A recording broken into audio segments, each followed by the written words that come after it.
Thomas and Friends, politics, you wouldn't think they mix well. I'll be honest, they typically don't in any capacity. That's not the case for one book, however, Thomas the Privatized Tank Engine, written by Inklet & Clark and illustrated by Nick Clark.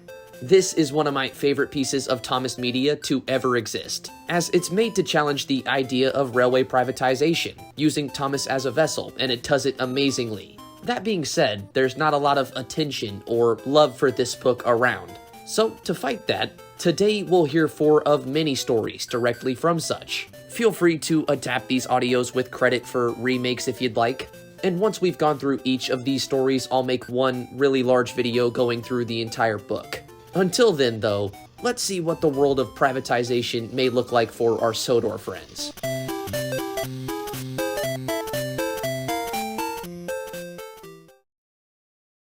Thomas the Privatized Tank Engine. Story 1. Thomas and the Advertised Connection.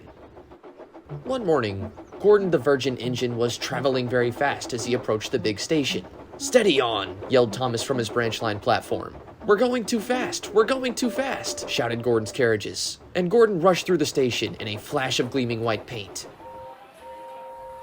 Thomas's passengers, who caught Gordon's train into the big city every morning, were very angry. They summoned the fat controller.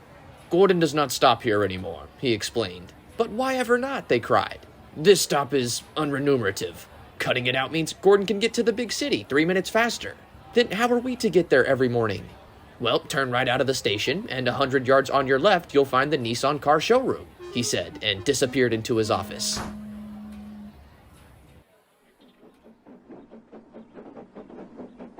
Thomas's train was empty the next day, and at dusk the gray controller visited Thomas at his engine shed. "I'm very considerably annoyed with you. Your train was empty this morning." "Well, that's because the bearded controller has forbidden Gordon to stop at the big station." Well, clearly there's no demand for your service," continued the gray controller, ignoring Thomas.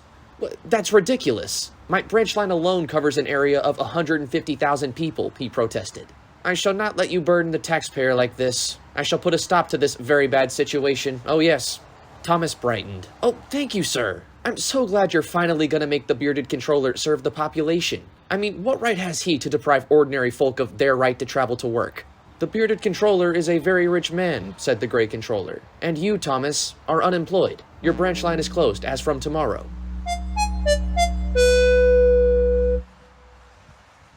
Story 2. 2 platforms short of a station. "The gray controller says this station is too short," said Thomas's driver, one afternoon as Thomas approached a country halt. "Oh, it'll be good to see the platform extended, at last," replied Thomas. As he drew closer, he saw the fat controller struggling to nail a notice to a lamppost. "Excuse me, sir," said the fat controller to a thin man waiting for the train. "Would you be kind enough to fix up this notice? My doctor has forbidden me to knock." The thin passenger's jaw dropped when the fat controller, panting and sweating, handed him the hammer and the notice. "No, I jolly well shall not. What the devil do you mean, notice of closure?" "It is to be closed on safety grounds, sir. The train is longer than the platform." "So what? I'll have you know I've used this station every day for 14 years, and there's not a scratch on me." "It is conceivable, sir, that one of our customers might injure himself by stepping out of a carriage door, which is not opposite the platform." "Oh, nonsense," said the thin man, climbing aboard Clarabelle. "I'm afraid the rules and regulations state the station is too short, sir," said the fat controller. "And it's more than my job's worth, too. I'll see you in court."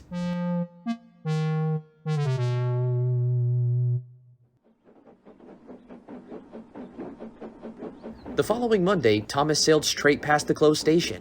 Then he saw a flashing blue light on a nearby road. "Look, an accident," said Thomas. Passing by, he saw the body of a thin man sprawled across the front of a car. "Ah, well, I guess he won't be seeing the fat controller in court," said Thomas. "Must have been walking to the bus stop," observed the driver. "Will they close the road on safety grounds too?" "Oh, don't be silly, Thomas. Closing a road is more than anyone's job's worth, even the gray controllers."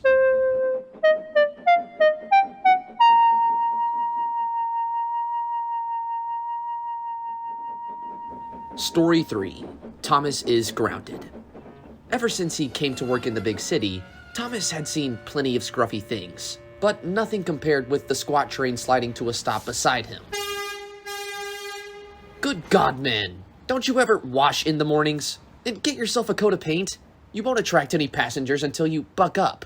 But at that instant, Terry the tube train's doors slid open, and hundreds of passengers surged forward, fighting to get on board. "Ugh," Thomas said in disgust. "The people in this city have such low standards. I'd take a bus if I were them." "You won't get far on a bus these days, Gov," said Terry. "Deregulated last month they was." "Well, I suppose you're the ideal product for this riffraff. Cheap and cheerful."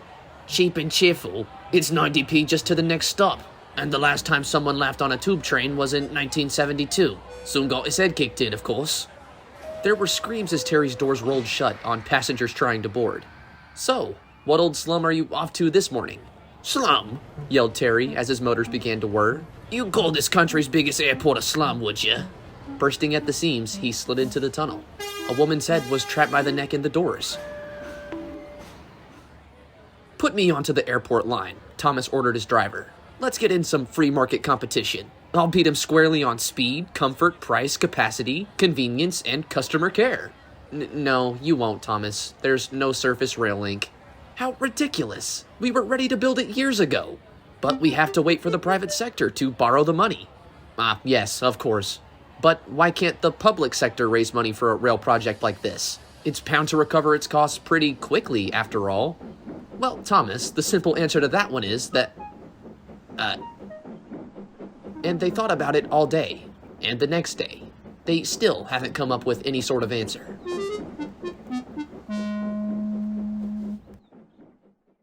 Story 4. Thomas returns to his roots. "I can't go on like this," wheezed Thomas one evening. "I haven't had a checkup for months, let alone proper repairs." "Very well, Thomas," said the Fat Controller kindly. "I'll give you a week off, and you can get yourself some treatment."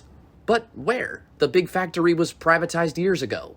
"Just shop around. Find the lowest bidder for the job." The journey to the factory where Thomas was built was a long way for an old engine, and he was in for a shock at the end of it. "What the hell?" whooshed Thomas when he saw bulldozers and cranes smashing down the factory walls.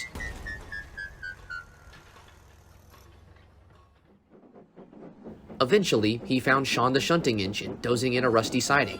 "Hello, Thomas. What are you doing in this neck of the woods?" "I've come for repairs." "Are you mad? The factory was closed down months ago." Thomas thought he was having a nightmare. "But if the factory's closed, who's gonna build new trains?" "What new trains? The country doesn't need any more new trains." "Oh, you're pulling my wheel. I mean, the Imperial War Museum has been asking to buy me for 10 years. How come? You weren't built till just after the war." "That's besides the point. I look as though I've been caught in a blitz, don't I?" Sean had to agree. "Therefore, my new private owners will soon be investing in my successor, Thomas Turbo," said Thomas. "Do you really think you're generating enough profit to justify investment?" Thomas felt embarrassed as he realized he'd been taken in by the notion that privatization meant private investment. He was still a little bit confused, however. "But the older we trains get, the more it costs to maintain us, the more unreliable we become, and the more dispirited passengers we lose." "Correct." "So tell me, Sean, why do you say the country doesn't need new trains?" "Because there won't be any railways to run them on." Sean was always good at explaining things.